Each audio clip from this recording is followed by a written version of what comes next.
Recently, there has been this advent of a large number of people who actively say One Piece is just a goofy pirate manga with rubber powers and a rubber man, and it is without a doubt the most consistently political epic in modern fiction. And I've made a video about this before, but I want to reiterate this point.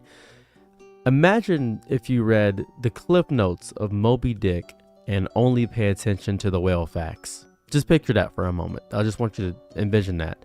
The world Oda has built over 25 years is a sprawling, intricate, and damning critique of our own, a mirror held up to imperialism, systematic racism, corruption, and the very nature of freedom.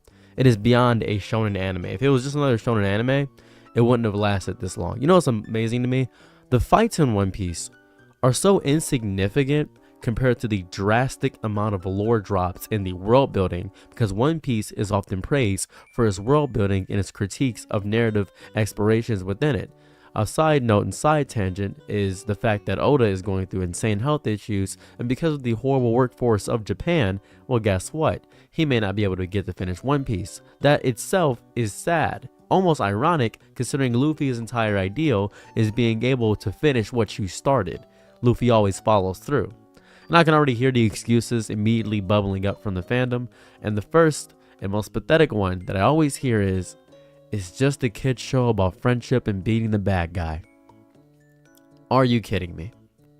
Did we read the same story? The arc where a genocidal world government erases an entire island from history, murdering every scholar who could read a forbidden language, is about friendship. Obviously, yes, I get it. It's about Nakama, the freedom of wanting to live. But you must remember, it is not a crime simply to exist. That was said by Frankie. The saga where a fisherman who just wanted to sign a petition for equality is publicly executed, sparking riots and cementing generations of racial hatred, is a simple beat the bad guy narrative. This isn't Pokemon, ladies and gentlemen. The bad guys aren't Team Rocket trying to steal a Pikachu. They are sovereign nations, global empires, judicial systems. You know, I have a big critique about Dragon all the time, thinking that his inaction is horrible. I hate him. Same with Garp too. But they're not trying to just go in and punch down the system. They are trying to destroy it from the inside out. The friendship is the revolutionary solidarity that forms in the resistance to that oppression. The fights are the inevitable violent conclusions of irreconcilable political conflicts. Oh, but the politics are just the backdrop for the action. Someone else is probably going to whine. A backdrop. The politics are the action. You know my favorite character in all of One Piece is? Big News Morgan. When we get a bounty reveal to show how much of a threat someone is, when we get information about a character, when we get the epic, the dialogue, the showing and telling combined into one. Because the Straw Hats don't just stumble into random islands, they clash directly into the consequences of the world government's policies. It started with Alabasta. I think that was the best way to do it. But it really started in Arlong Park. We're showing the corruption. But Alabasta was the best one for me because they topple a warlord who was weaponizing a drought to starve a nation for profit. A direct allegory for resource wars and CIA-backed coups. In Water 7 and Inez Lobby, they declared war on the entire government itself. The entire government to save a friend from a corrupt, unquestionable judiciary that operates a literal gateway to hell. That's what it was. They aren't fighting for a treasure map. They are fighting a system. And who knows what the One Piece is going to be.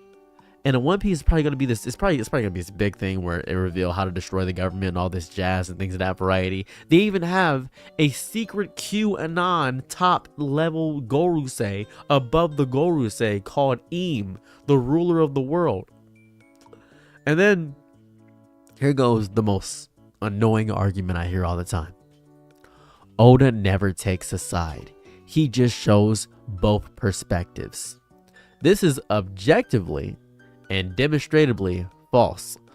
Oda takes a side with the fury of 1,000 suns. His side is unequivocally with the oppressed, the disenfranchised, the people whose stories have been erased. He doesn't present a both sides argument. To the Celestial Dragons, no. the aristocratic elite who literally keep slaves, commit genocide for fun, and view the entire world as their personal playground, he plants them as the monstrous, subhuman villains they are. He doesn't try to find a moderate center between the Fishman Island civil rights activists and the racists who want to exterminate them.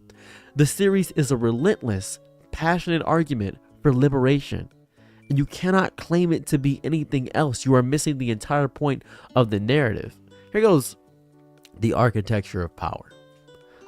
The world government isn't some vague evil entity we don't know where it's coming from. It is a meticulously crafted critique of real-world imperial and authoritarian structures. The empty throne is a brilliant symbol of the lie of benevolent authority.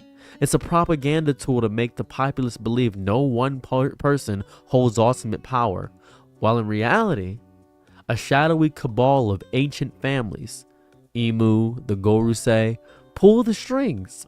This isn't subtle. It's not even slightly subtle. This is a direct parallel to every conspiracy theory about shadow governments and deep states made manifest in a fantastical context. We get to witness it, and people are still saying, whoa, another big bad. That's crazy.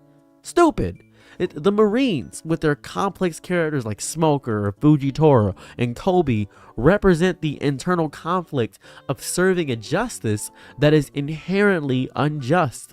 A military-industrial complex that grinds good soldiers into cogs for a monstrous machine.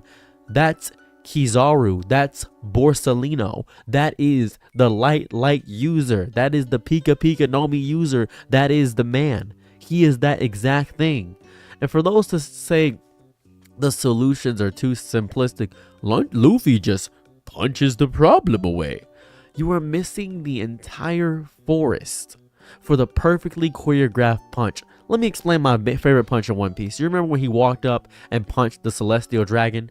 That was a huge moment because not even the guy who crucified people, not even the Surgeon of Death would have done that. They wouldn't have done that because they understand the weight of the context of hitting a person like that. Yes, the climax is often a physical fight because it's an action series, but the victory isn't just defeating the tyrant. The victory is what comes after. When Dressrosa got liberated, boom, Luffy was there. The liberation of the people, the toppling of the corrupt system, and the restoration of a nation's right to self-determination. Luffy doesn't become the king of Drum Island or Alabasta or Dressrosa.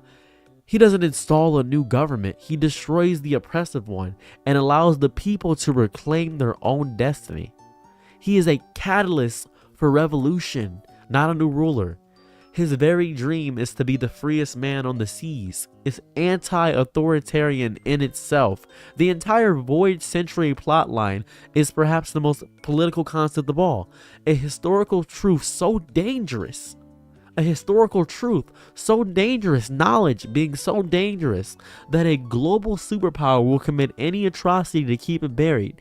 The idea that the true glorious history of a united world was wiped out by the victors, who then painted themselves as the saviors, is the story of every colonized culture on Earth.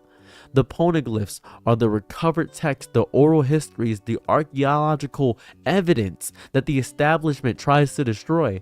Robin's entire character arc is about the profound political power of preserving knowledge in the face of state-sanctioned oblivion. To reduce her quest to finding the truth about the ancient weapons is to miss that she is fighting for the very right to history itself. It's silly. It's goofy to do so.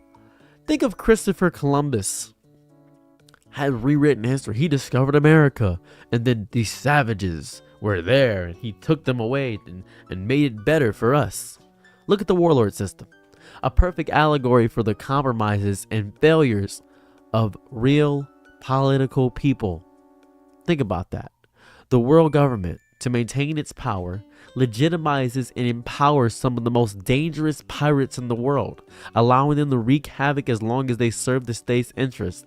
This is a direct parallel to nations propping up warlords, terrorist groups, or dictators as assets, only for those assets to inevitably even create greater chaos. The systems eventually like dissolve, obviously, in a story, or at least the story, is a direct commentary on the instability and moral bankruptcy of such strategies. Every system in One Piece is shown to be flawed, corrupt, or unsustainable because it's built on a foundation of control and not freedom. And you know what's crazy? I'm talking about the D. Monkey D. Luffy, Monkey D. Dragon, Monkey D. Garp. The concept of the D isn't some mythical, apolitical destiny. It's an ideological lineage. It's the spirit of rebellion passed down through bloodlines and will. It is the inherent ungovernable nature of those who will smile in the face of a system designed to crush them. The world government fears the D, not because of a prophecy, but because it represents a fundamental philosophical threat to their absolute control. It's the name of the revolutionary, the heretic, the one who will not kneel. To have that initial is to be born against the government. I want to say this right now.